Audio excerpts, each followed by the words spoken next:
We are talking about, as we talked about with Adam, kind of how you become a professional esports player, and he talked about like the growth and development and pipeline. But there also are career opportunities for esports players who are players as middle school, high school, and college students beyond just going pro. But we want to talk about some of these opportunities for young adults and youth to play competitively. So we do have put together a panel with Dana Paul DiPaolo moderating from Ritual Motion. Thank you. And then we have a representative from JWU, Aaron, who is the head coach of the JWU Esports team, Steve from Fearless Performances, who's going to talk about his programming for middle schoolers, and Moose, from Play VS will be talking about opportunities for high school students. So yeah, I just wanted to really quickly just introduce myself, Dana Paul. I'm with Ritual Motion, and really Ritual Motion is a kind of media hub that focuses on authenticity, inclusion, and diversity, but our main pillars are health, wellness, and education. So I'd like to just to kind of go through the group and give everyone a few moments just to tell a little bit about yourself. So Aaron, if you want to kick it off. Absolutely. So, hi everyone. My name is Aaron Koliakmo. I am the esports coordinator over at Johnson & Wales University. I've been working with Johnson & Wales now for about 2 years. I've been in the esports industry for about 13 plus years. I started first as a Super Smash Brothers player, back in like 2007, 2008. From there, I transitioned into more of a coaching role for like Pokemon and doing more of a statistical analysis for games. And then I really found that I had a passion for League of Legends. And so I ended up coaching League of Legends starting in about 2014. From there, I've worked with teams in Australia, Turkey, and the United Kingdom. I've worked with some of the, some very famous players over there, some players that are still within the professional scene.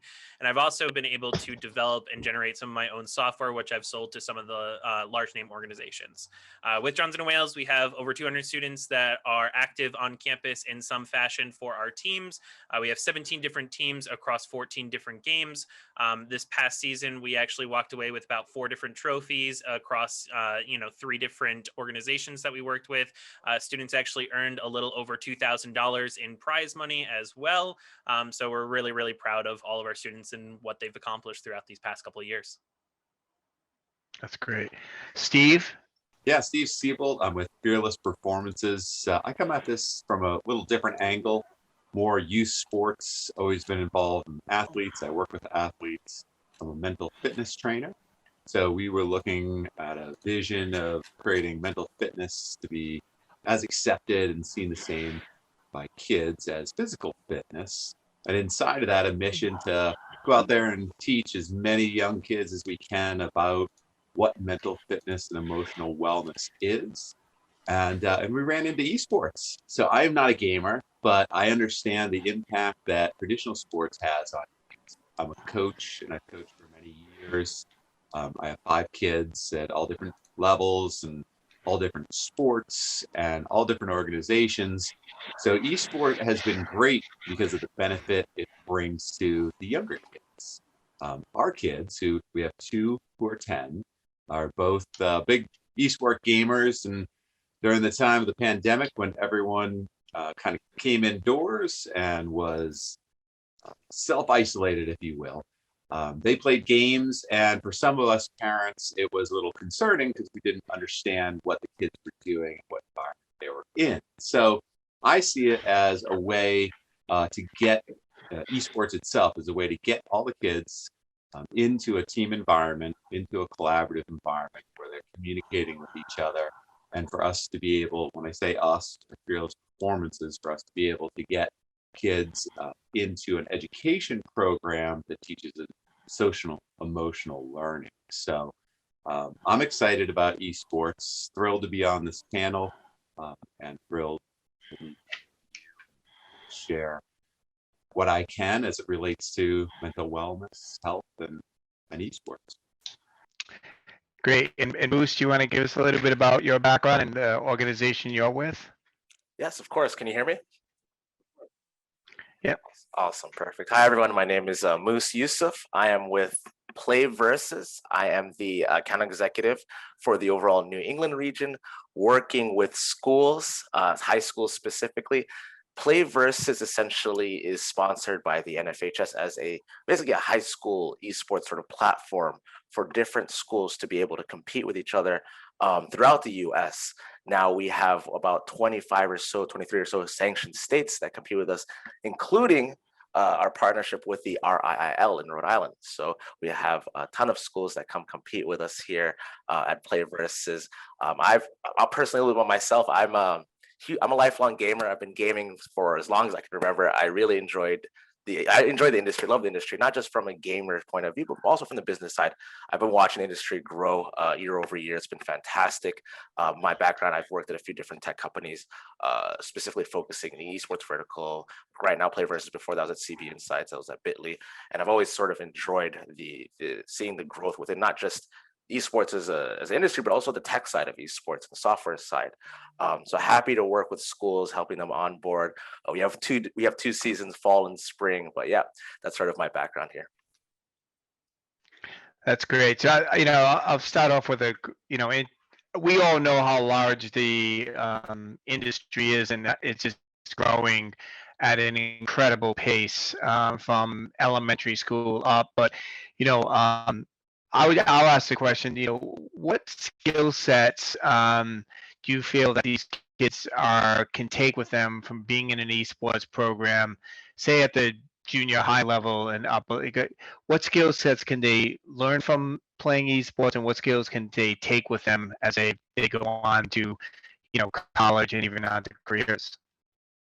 Yeah, Dane, I'll jump right into that one, because that's ultimately what we're looking to do at the youth level. Create a youth league at the community level here in Rhode Island, kind of one community at a time. And inside of that, you have education. So you have your social emotional learning, which schools talk about, and there are programs behind that.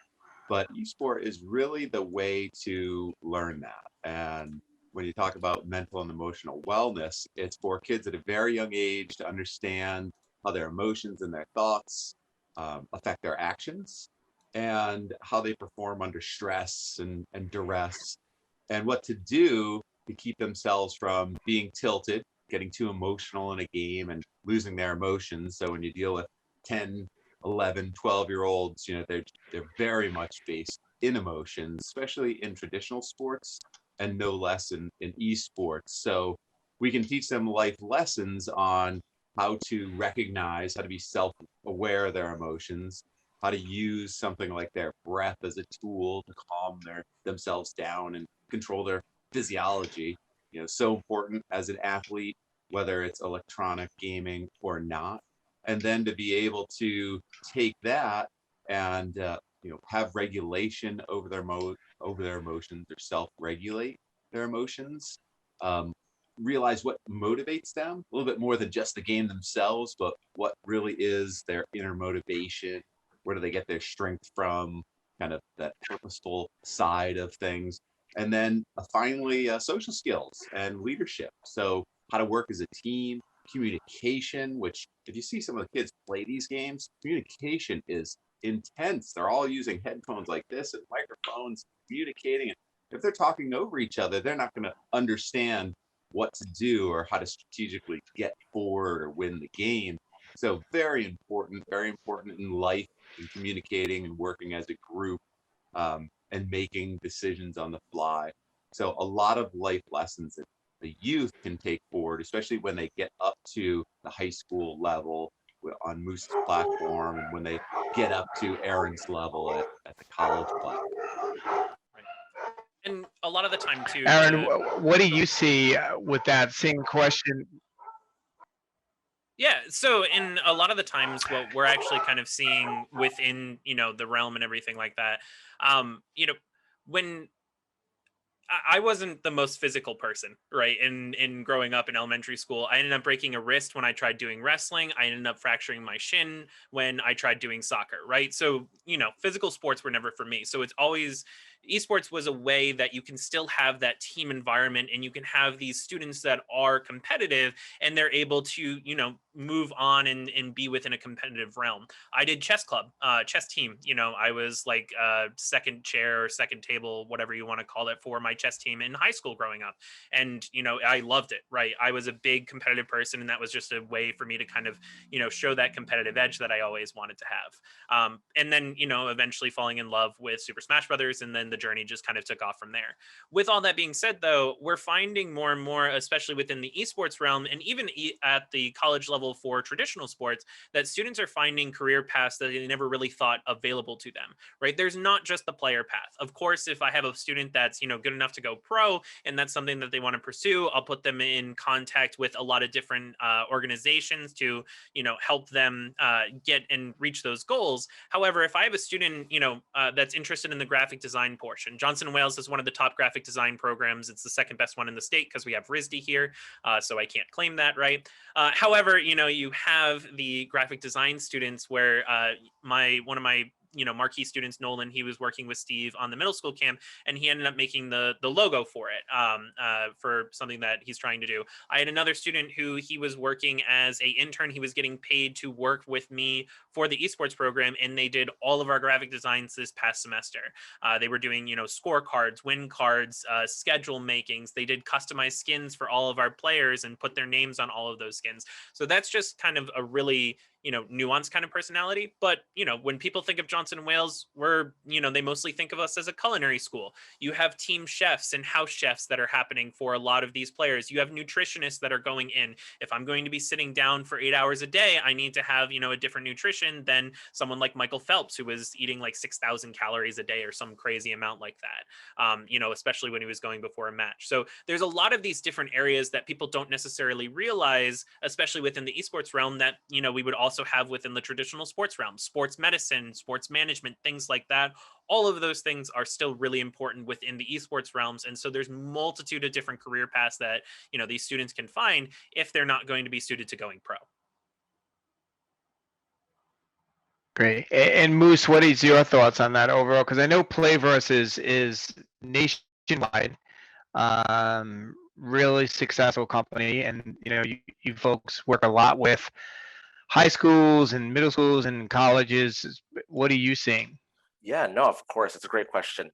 Look, I think one of the most important factors of when you're seeing high school students jumping onto the esports scene, having a coach behind them during that growth process is actually ensuring that, they're learning the important skills of being a digital citizen in the digital realm. Like, right, they generally will go in on, let's say, on the traditional side of the house. If you're on the field, if you're on the court and you say something, that just goes off into the wind. Now, if you type something in game, that gets recorded, that's saved. So knowing how to actually approach that, actually learn how to grow with that as you continue on through your overall high school career is an important factor. And having a coach behind you to ensure that you're sort of acting with sportsmanship like conduct. And then I think there's other factors as well that come into that side of the house. I know for us here at Play Versus, we ran the stats and we said about like 43% of the students that had participated with us in Play Versus during the fall 2020 season hadn't participated in any other sport outside or any other extracurricular activity outside of the school. So it's you're getting some of these students that otherwise would be overlooked, overshadowed, and actually putting them into the spotlight, allowing them to grow and actually be able to represent the school in other ways that they wouldn't be able to in the past. That then also allows them to, hey, now if you want to be part of the team, you sort of have to have a specific criteria. You have the grades to uphold to, attendance to uphold to. So you'll start seeing some of that growth as well outside of the esports realm. So that's something we've definitely been seeing. That's great. So, another thing that comes up, and I'm sure this is great because, we have Steve who's really working with the youth side of things. Aaron's over on, on the varsity side, and Moose, you're kind of nice there in the middle. But, the big thing that comes up a lot, I know for us, and I'm sure all three of you are going to be able to relate to this, is what do you tell people the stigma, right? Because there's a stigma around gaming and esports that, their kids are going to end up being 25, living at home in a basement, eating Doritos all day, right? So, how do you approach that, and what are some of the kind of big takeaways that you can kind of give to help folks that are listening to this or that will be listening to this uh, on that? And any one of you can kind of start off. It's a question for all three of you. Off the bat, look at me, right? I'm not living in my mom's basement. I own 2 homes. I'm been working in the industry now for so many years, right? Like, yes, this is one success story, but there's a lot of other people who have been successful within this realm. When we look at the professional players and where they're going and how many people are kind of involved within those teams and organizations, we're seeing that people are making career paths out of esports more and more as just kind of the years go by. The largest paying jobs right now in the United States are basically software developer, software designers, right? Or kind of the safest ones, if you will. With that being said, that kind of ropes directly into the students that are interested in esports or interested in kind of developing things. They can go into game development, game design, anything else like that. When we look at the generalized sports, right, you also have a lot of people who, after the traditional sports realms, once they're kind of done, their careers are over at, not Tom Brady, but, early 30s or whatever it is within that realm, right? You're going to see that afterwards, they have to figure out a way to kind of self-sufficiate. And a lot of people, there's a lot of terrible stories that have been out there for the traditional sports realms. So it's not anything different than, traditional sports versus esports in this realm. Yes, it is a new industry and it's constantly growing, but the most savvy are going to be able to kind of make their own careers out of this. And again, it really comes down to, again, not everyone who's interested in football is going to be a professional player. If you're on, the worst team in high school, traditional sports, right? Like the worst football team in the state, you're probably not going to get picked up by, a big name, school and, get drafted in kind of the first round for the professional scene. But you still have a chance to, maybe one day you're going to grow up and you're going to be a football coach. Maybe one day you're going to be working for the New England Patriots or craft companies or anything else like that. There's so many opportunities that are out there. And it just really comes down to dividing it between, can you go pro? And okay, you're not able to go pro. Your skill level isn't at that level. What are your other options? Okay, there's just too many other, or there's so many other options. I shouldn't say too many. There's so many other options that are available to you that, a lot of people don't really think about in that realm. Yeah, at the youth level, just to back up what Aaron is saying, before we send them up into high school and into the collegiate ranks, I mean, it's a way. I understand the stigma, and I may have had it myself, but these esport athletes, the young kids, they're no different than the kids we have on the field for lacrosse and soccer and baseball, in the sense that they're learning life lessons, and the strain that they're putting out there is even greater. And what I mean by that, it's kind of the mind-body connection, tying it back into emotions and how a child or a young adult can start to recognize and control that. It's really the strain and the stress level that your body's under. When we work with professional athletes or young athletes in traditional sports, we measure the heart rate variability. When we're starting to work with kids in esports, we measure the heart rate variability, and that stress impact is almost greater. So they have a greater period of time that they're under stress. So it's very important to teach them how to use their breath, how to calm themselves down, how to clear their mind and their thoughts. And at a young age, if they can start to recognize that, they can start to change their actions. When it's, you mentioned Doritos and snacking. I mean, I think that crosses over into all sports. These kids are not eating well. I tell them there's 3 things I can't do for you as a coach or a trainer. I can't get you to eat better, drink better, or sleep better. But I'll tell you, those are the 3 most important things. Esports is no different, probably even more, because your brain takes so much energy.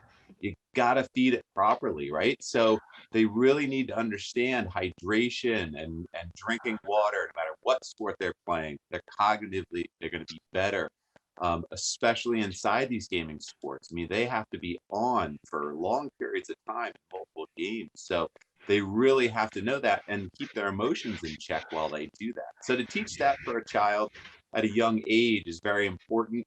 The stigma inside of esports, I think is more for those of us who see our kids kind of, in the basement or in a room. So we're really looking to bring them back out into the community, getting involved in esports.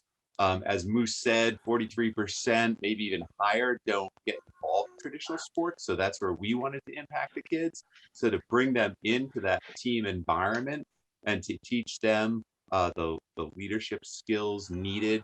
And most importantly is that work-life balance. For them, it's that school life or gaming and life balance, that they can't be in these games all day long. What does that look like? What does that mean?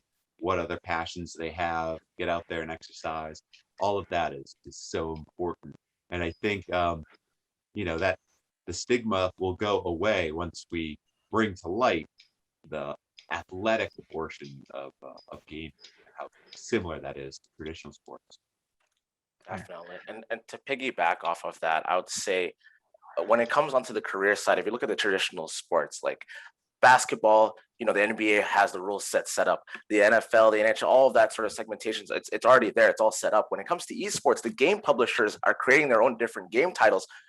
You say esports, right? But then there's what? Overwatch, there's Fortnite, there's League of Legends. There's so many different siloed rule sets and playoff structures, game structures that's created through the game publisher side of the house. So growth and because the market's still nascent, there's a lot of growth for students to just go in, let's say on the business development side, on the partnership side, the creating rule sets, going in through on the let's say the production side of the house, like we mentioned earlier, the graphic design side of the house. There's so many different opportunities for these students to move in, not just going through the regular professional esports team side of the house, but elsewhere, right? Like working with schools and helping them onboard or getting into esports on a larger scale. And I think opening that up and showing that it's not just staying at home gaming, and there's an opportunity to move in elsewhere within the game, and also just leave a mark in the market, right? It's still relatively fresh and new, so there's a lot of areas that you can jump into and leave a lasting mark in comparison, let's say, going into the traditional side. Yeah, thank you. So I want to just touch on one point that I think is really important, Moose, that you brought up, Steve, just kind of revisited, Aaron, and I had a conversation last week with the National Federation of High Schools, right? That 40% to 55% of kids who now are engaging in an esports program from middle school and high school have done nothing before that. Like, think about that. They weren't part of any clubs. They didn't play any sports, right? That's a huge number. The other thing I think what's really important for folks to understand that are listening to this is that, gaming and esports is like a common denominator, right? So you can have your folks who play football, who play field hockey, who play tennis.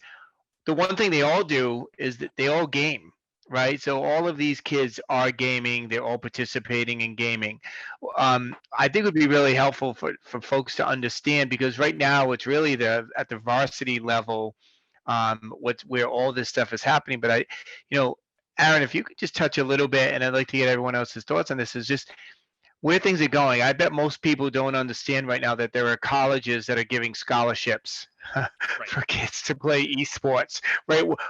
How big this is going, where it's going, and also how it is becoming exactly mirrored of traditional sports as far as as far as the athleticism goes, as training regimens go, as nutrition and diet goes, how the varsity is really kind of setting precedents for the high schools and middle schools of what's to come. Right.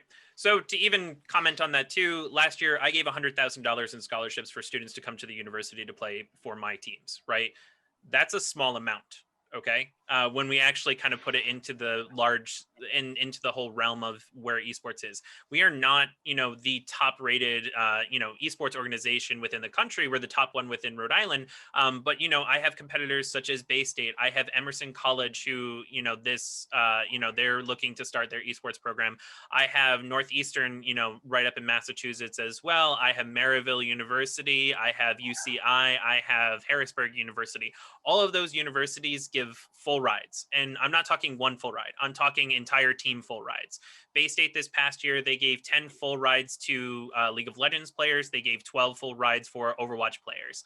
On top of that, they had 5 additional half scholarships and 5 additional quarter scholarships for League of Legends, and then 6 half scholarships for Overwatch. It's no small feat. And if you're going to look to invest, that's kind of the best way to do that, because the only way that you're really going to get all of, the number of students is if you are that really competitive program, as well as doing all the other things, the content, the graphic design, the marketing, and finding all of these different realms for these students to succeed in. But if you want to get the students that are going to be able to pay for your program, or if you're just trying to, create an esports center, you're going to set it up, you're going to have 10 computers in a room, and you're going to put some person in charge, and it's just going, they might not have had like a deep enthrallment within the industry, and you're going to expect the program to succeed. It's not going to succeed over the long term. You're going to continue getting those numbers in. 4 years ago, it was enough to have a esports center. That's no longer the case, right? It's now, you're looking for an esports center, you're looking for a dedicated person, you're looking for someone who is going to be enthralled within that university, and people are looking for scholarships. Even now, I had a couple of recruitment calls where I was working with a couple of students, and, I had students that said, I'm looking for an esports program, I'm looking for them to give scholarships, and I'm not looking to have one person who's going to coach all of the different games, right? They're now starting to look for, you need those individual coaches within those individual realms. That's where the industry is heading. You have so many colleges that are starting to get on board with this. Looking at, the ECAC, which is one of the premier, esports organizations in the NECC, they had over 80 different schools that were joining them this past year. 10 ended up joining this past semester. They're looking to bring another 20 or so schools that are coming into the ECAC within the fall, and probably another 20 within the spring. They're vastly growing, and they're growing at such a rapid pace that, they're trying to look at where they can actually divide some of their resources to make it more beneficial for these programs to, compete and compete with all these different teams. Not only that, but you have so many different schools that are on different organization levels. Of course, the teams that are giving scholarships are going to be dominating a lot of the competitions, whereas you have some of the schools that, they're, like I said, they have that esports room, they have one person who's part-time, who's, maybe getting paid like 10 hours a week to be at their esports center. You're going to have a lot of these programs that are going to start failing. We've already seen a ton of programs that have bowed out at this point. Bryant University, which is a university in Rhode Island, for example, their esports program was one of the first in the country. However, when they had their senior who ended up graduating, there wasn't the administration push behind it. It basically died. The person who was running the program, his name was Flats. He ended up being the head coach for the Boston Uprising, which is the professional Overwatch team that is owned by the New England Patriots and everything like that. So they had this perfect person in place, and then rather than trying to run with that person, the program ended up dying, and they just got revived this past year. And that's great. But when we look at a lot of these other schools, a lot of the senior membership is dying. And especially even within Rhode Island, I'm seeing a lot of the senior membership, if they're kind of at a club level, once that really, really keen senior person leaves, it's going to end. And that's like that for any sport. That's like that for any club or organization. I know that we have someone from URI here. I know the zombie game that people used to play. I had a friend, he was the last big senior administrator. And then when he ended up leaving, no one took the mantle over. And unfortunately that game, COVID didn't help obviously, but it was like a zombie tag game, or zombie versus humans, or zombie hunt. I don't remember the exact name for it. But again, you're going to see that with anything. You're going to see that with any club. So you need to have that direct person who's in charge. They need to be a full-time person, and then from there you need to look to expand. Let me just say quickly too, at the young level, you're using the child's passion of gaming to get them into a community, and in this sense to get them into youth esports, just like youth sports, right? So important for so many of us parents to say, hey, we want our children involved in an environment that fosters sportsmanship, teamwork, communication. And guess what? There's nothing that exists like that really today that's organized within esports at the youth level. We have the YMCA that's very, really headed there quickly. We have some other middle schools that are trying to head there because it matches so great with STEM and SEL learning.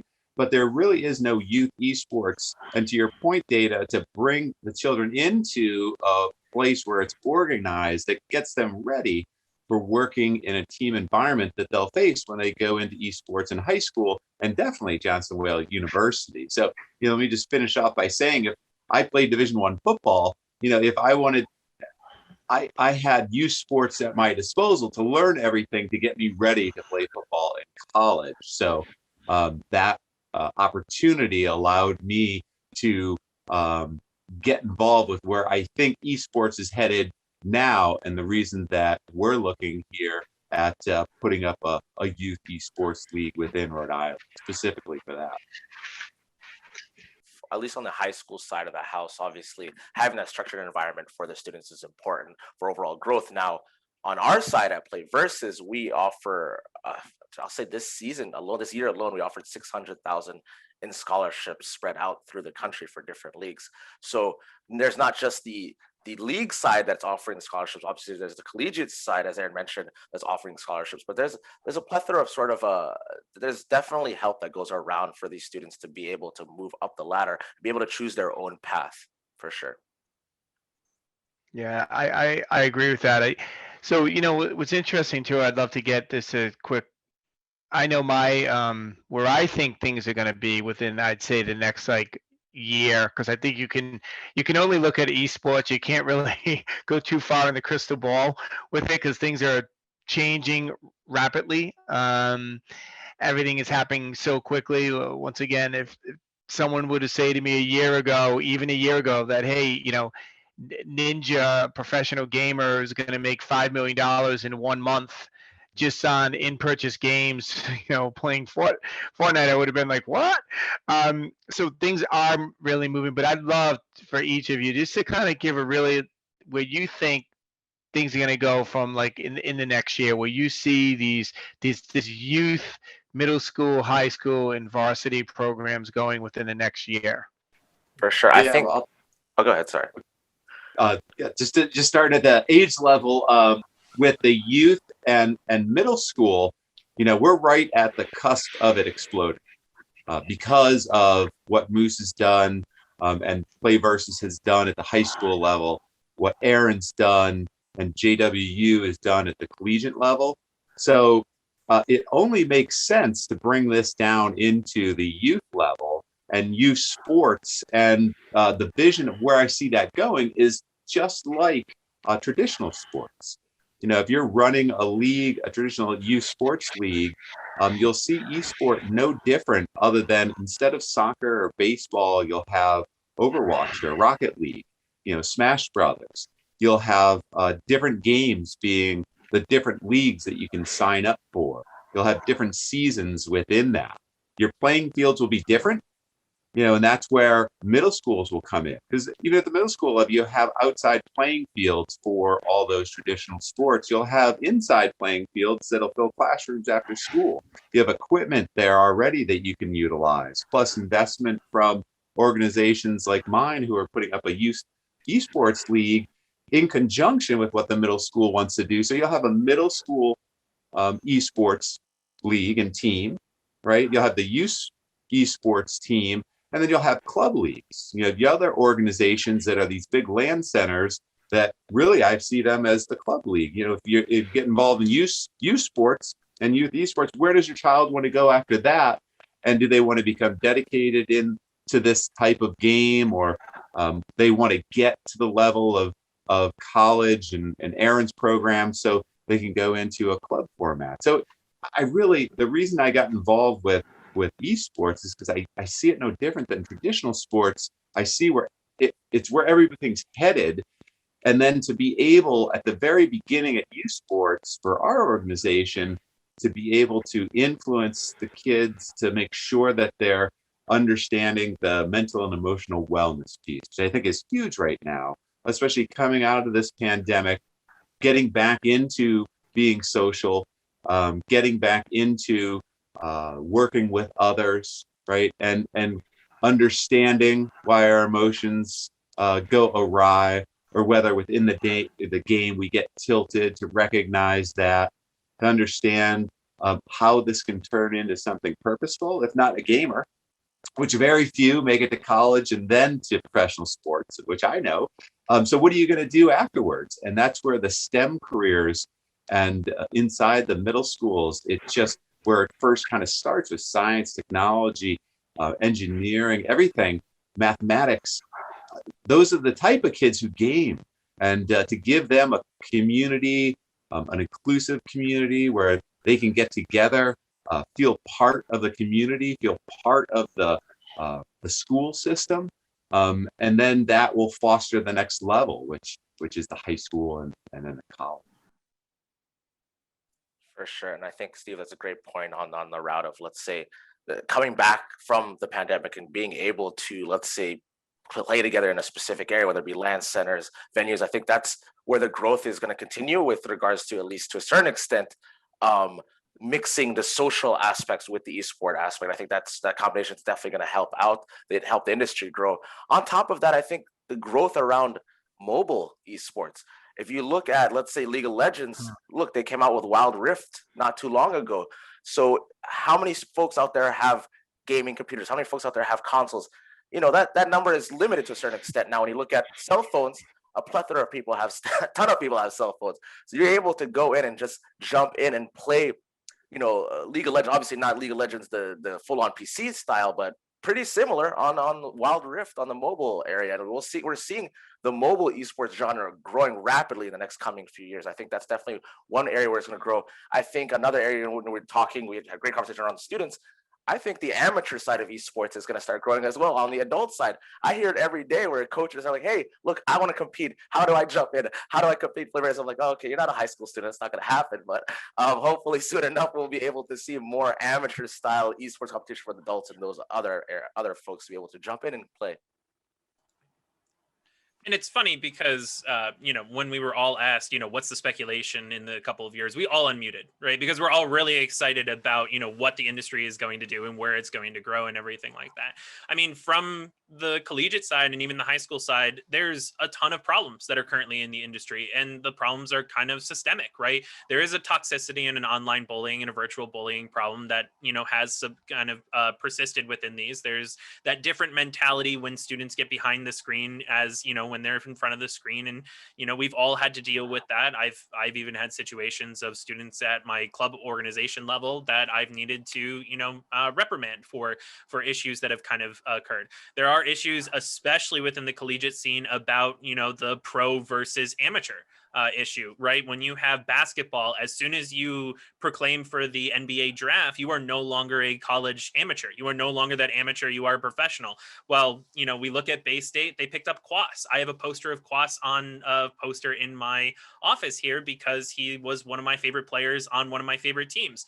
You know, I've been in talks with Pabu, who he was a player that I coached who has been on the professional team and was on the #1 rated Australian team this past year. We have Maryville University, who their mid laner was a professional from 2014 to 2016. He's been on their team for now 6 years, which is another problem because there isn't that, you know, timeout phase where, you know, after 4 years they have to go by. He's been taking classes full time. He's been working with the university for a really long time. And, you know, he's just kind of perpetuated his degree further and further. So there are a lot of these systemic problems that we do need to address. And there are a lot of problems just within the industry that can be addressed. However, the future is still very bright, right? We have a lot of individuals that are coming into the scene that are, you know, starting to work and start to settle problems. Play Versus, for example, you know, they were able to kind of come together and fill that high school gap. They've been doing that high school gap since, you know, I was working in another university back in 2016, right? So there are a lot of these, you know, similarities that we're starting to see. And, you know, there's plenty of competition that's starting up. Like Play Versus is not the only high school. I know, Lucy, you wouldn't like me to say that or, you know, talk about some of the competitors, but there are a ton of competitors within the high school realms. HSEL, Generation Esports. There's a ton of programs that are, you know, whenever you're kind of hosting these tournaments, I tweeted about this not too long ago because it's getting ridiculous where there's like 9+ websites that are all trying to do the same thing, which is hosting, you know, tournaments, and they're all terrible. Right. There's only like 1 or 2 of them that's actually really, really, you know, monitored or really well done. And there's bits and pieces from all of them that if they just kind of work together, they could create this really fantastic product. But it's, you know, there are a ton of problems. However, that still also means that there are future jobs for our future software engineers, our future, hit the mute button, future graphic designers, future, website developers that are all able to, work within this industry and create something fantastic. So there are a lot of things and a lot of competition and and ways for us to grow. So. Yeah, can I just jump in really quick? Because I put in a comment, but I want to say it out loud for the YouTube video.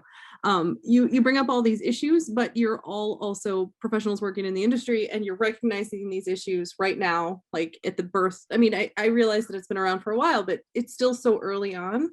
And so you're not going to see, like football is dealing with right now, where they're seeing these systemic issues that they have to deal with 100 and 150 years into their cycle. So it's really interesting to see how this league is developing, how these leagues, I should say, are developing now, and recognizing these issues. There's not a question there, I'm realizing. You're